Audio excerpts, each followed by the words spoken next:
क्या आप जानते हैं कि अंग्रेजों भारत छोड़ो का नारा देने वाला शख्स एक मुसलमान था। मुंबई में पैदा होने वाले यूसुफ मेहर अली ने ही 1942 में सबसे पहले इस नारे का प्रयोग किया। साइमन गो बैक का नारा भी यूसुफ मेहर अली ने दिया था। मुसलमानों ने भारत की आज़ादी में बड़ी ही क्रांतिकारी भूमिका निभाई। असहयोग आंदोलन की शुरुआत मुसलमानों ने ही की थी। 1920 में खिलाफत आंदोलन के दौरान मोहम्मद अली जौहर और मौलाना अबुल कलाम आजाद ने सबसे पहले अंग्रेजी प्रोडक्ट का बहिष्कार करने की रणनीति बनाई, जिसके बाद ये आंदोलन पूरे देश में फैल गया। असहयोग आंदोलन में मुसलमानों ने बढ़ चढ़ कर हिस्सा लिया। भारत के सबसे बड़े शुगर व्यापारी हाजी सबू सिद्दीक ने अपनी शुगर फैक्ट्री पूरी तरह से बंद कर दी। ये फैक्ट्री इतनी बड़ी थी कि इसके जरिए बनाई गई शुगर पूरे इंग्लैंड में इस्तेमाल की जाती थी। बहुत कम लोग जानते हैं कि बाटा कंपनी भी मुसलमानों की थी, जिसे असहयोग आंदोलन के दौरान एक अंग्रेज ने खरीद लिया था। आपको ये जानकर शायद हैरानी हो कि भगत सिंह का केस लड़ने वाला शख्स भी एक मुसलमान था। बैरिस्टर आसिफ अली ने भगत सिंह का केस तब लड़ा जब कोई भी भगत सिंह का साथ देने को तैयार नहीं था। इंकलाब जिंदाबाद का नारा देने वाले हसरत मोहानी भी एक मुसलमान थे।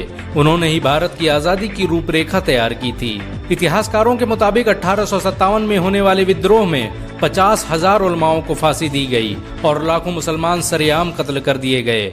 1857 में दिल्ली से लेकर कलकत्ता की रोड पर ऐसा कोई पेड़ नहीं था जिस पर मुस्लिम उलमाओं की लाशें न टंगी हो। मुसलमानों ने ही भारत की आजादी के लिए पहली जंग लड़ी। मैसूर के सुल्तान हैदर अली और उसके बेटी टीपू भारत की आजादी के लिए शहीद होने वाले पहले शासक थे। मशहूर क्रांतिकारी अशफाकुल्लाह खान सबसे कम उम्र में फांसी पाने वाले भारत के पहले व्यक्ति थे। बहुत कम लोग जानते हैं कि जय हिंद का नारा एक मुसलमान आबिद हसन सफानी ने दिया था। ये नारा आज भी भारतीय सेना और शासकीय प्रणाली में सम्मान स्वरूप इस्तेमाल किया जाता है। तिरंगे का निर्माण करने वाली सुरैया तैयब जी भी एक मुसलमान थी। उन्होंने ही भारत के राष्ट्रीय ध्वज को वर्तमान रूप दिया था। कानपुर में पैदा होने वाले अजीमुल्लाह खान ने ही मादरे वतन भारत की जय का नारा दिया था, जिसमें बाद में कुछ सांप्रदायिक लोगों ने माता शब्द को जोड़ दिया। आपको ये जानकर शायद हैरानी हो कि भारत का पहला राष्ट्रीय गीत अजीमुल्लाह खान ने ही लिखा था। बहुत कम लोग जानते हैं कि मौलाना कासिम नानोतवी ने दारुल उलूम देवबंद की स्थापना अंग्रेजों को भारत से निकालने के लिए की थी। इस मदरसे का मकसद देश में ऐसे नौजवानों को पैदा करना था जो भारत की आजादी में योगदान दे सकें। रेशमी रुमाल आंदोलन की शुरुआत करने वाले मौलाना महमूदुल हसन और मौलाना उबैदुल्ला सिंधी दारुल उलूम देवबंद के ही छात्र थे। मौलाना उबैदुल्ला सिंधी ने सुभाष चंद्र बोस के साथ मिलकर भारत की पहली अस्थायी सरकार की स्थापना की थी और वह भारत के पहले गृह मंत्री भी थे। आपको ये जानकर शायद हैरानी हो कि मौलाना महमूदुल हसन ने ही 1920 में गांधी को महात्मा का लक़ब दिया था।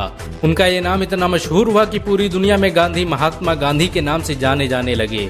महमूदुल हसन ने ही हकीम अजमल खान के साथ मिलकर 1920 में जामिया मिलिया इस्लामिया यूनिवर्सिटी की स्थापना की थी, ताकि भारतीय शिक्षा तंत्र को अंग्रेजों के चंगुल से आजाद करवाया जा सके। आपको ये जानकर शायद हैरानी हो कि काला पानी जैसी दर्दनाक सजाओं को पाने वाले 90% से अधिक लोग मुसलमान थे। अंडमान निकोबार में आज भी सबसे ज्यादा कब्रें मुसलमानों की हैं। मुसलमानों के अलावा दूसरे लोगों ने काला पानी से बचने के लिए न सिर्फ माफीनामे लिखे बल्कि अंग्रेजों की मुखबिरी भी की। मुसलमानों ने ही अंग्रेजों के खिलाफ सबसे पहले हथियार उठाए। 1772 में शाह अब्दुल अजीज ने अंग्रेजों के खिलाफ फतवा देते हुए ऐलान किया कि अंग्रेजों की गुलामी हराम है और हर मुसलमान पर फर्ज है कि वो अपने मुल्क और देश की आजादी के लिए खुद को कुर्बान कर दे। 1857 में होने वाले विद्रोह की प्लानिंग एक मुसलमान मौलवी अहमदुल्लाह शाह ने की थी। वो भारत के अकेले इंसान थे जिन पर अंग्रेजों ने 50,000 रुपए का इनाम रखा था। यह रकम इतनी बड़ी थी कि राजा जगन्नाथ ने पैसों की लालच में आकर अहमदुल्लाह शाह की मुखबरी कर दी और अंग्रेजों ने उन्हें शहीद कर दिया। बहुत कम लोग जानते हैं कि 1857 में शहीद होने वाले 90% लोग मुसलमान थे। जालियांवाला बाग में जनरल डायर की गोलियों का निशाना बनने वाले अधिकतर लोग भी मुसलमान थे। भारत की आजादी का नेतृत्व करने वाले संगठन इंडियन नेशनल कांग्रेस के 9 से अधिक प्रेसिडेंट मुसलमान रहे। गांधी जी ने अफ्रीका में जहां वकालत की पढ़ाई की, वो कॉलेज भी एक भारतीय मुसलमान का था और वह जब भारत में आए तो उन्होंने आजादी के लिए अली ब्रदर्स के साथ काम करना शुरू किया, जो कि मुसलमान थे। बहुत कम लोग जानते हैं कि 1921 में केरल के मुसलमानों द्वारा अंग्रेजों के खिलाफ लड़ी गई जंग में 3,000 से अधिक मुसलमान शहीद हुए थे और 50,000 मुसलमानों के जेल में कैद कर दिया गया था। ये आंदोलन मोपला मुस्लिम आंदोलन के नाम से जाना जाता है। 1942 में शुरू हुए भारत छोड़ो आंदोलन की रूपरेखा मौलाना अबुल कलाम आजाद ने तैयार की थी। संविधान निर्माता डॉक्टर भीमराव अम्बेडकर को पहचान दिलाने में मुसलमानों का बड़ा योगदान रहा है।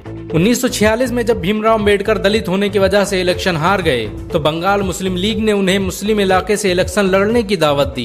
इस तरह भीमराव अंबेडकर संविधान सभा का हिस्सा बन सके। अगर मुसलमान भीमराव अंबेडकर को इलेक्शन न जिताते तो उन्हें कभी भारत के संविधान को लिखने का मौका न मिलता। भारत की आजादी के लिए सबसे ज्यादा लेख, शायरी, गीत और किताबें मुसलमानों ने ही लिखी। अल्लामा इकबाल के जरिए लिखा गया सारे जहां से अच्छा आज पूरे भारत में गाया जाता है। आपको ये जानकर शायद हैरानी होगी कि देश के लिए शहीद होने वाला पहला पत्रकार मौलाना मीर बाकर एक मुसलमान था। भारत की आजादी के लिए मुस्लिम राजाओं और महाराजाओं ने अपने खजाने खोल दिए। कोलकाता के हाजी उस्मान सईद ने अपना सब कुछ भारत की आजादी के लिए कुर्बान कर दिया। हाजी उस्मान की अमीरी का अंदाजा इसी बात से लगाया जा सकता है कि 1920 तक कोलकाता में बनने वाला हर स्कूल और हर बड़ी बिल्डिंग उन्हीं की थी। कोलकाता के पहले सुपर स्टोर कैश बाजार की बुनियाद हाजी सईद ने ही रखी थी, लेकिन बाद में उन्होंने अपनी सारी दौलत देश को दान कर दी और खुद एक किराए के घर में रहने लगे। अमीर हमजा और अब्दुल हबीब यूसुफ मरफानी जैसे मुसलमानों ने अपनी अरबों रुपये की संपत्ति देश की आजादी के लिए कुर्बान कर दी। सुभाष चंद्र बोस द्वारा अफगानिस्तान में स्थापित की गई सरकार में 9 में से 5 मंत्री मुसलमान थे। भारत की आजादी के लिए देश भर में मौजूद मस्जिदों को किलों की तरह इस्तेमाल किया गया। इन मस्जिदों में सुबह शाम हर वक्त भारत की आजादी के लिए ऐलान हुआ करते थे। आजादी के वक्त कोई मस्जिद ऐसी नहीं थी जिसकी दीवारों पर मुसलमानों का खून न लगा हो। इन सब के अलावा ऐसे करोड़ों मुसलमान हैं जिन्होंने भारत की आजादी और उसकी अस्मिता के लिए अपना सब कुछ कुर्बान कर दिया। सच तो ये है कि भारत की आजादी मुसलमानों के बगैर मुमकिन न थी।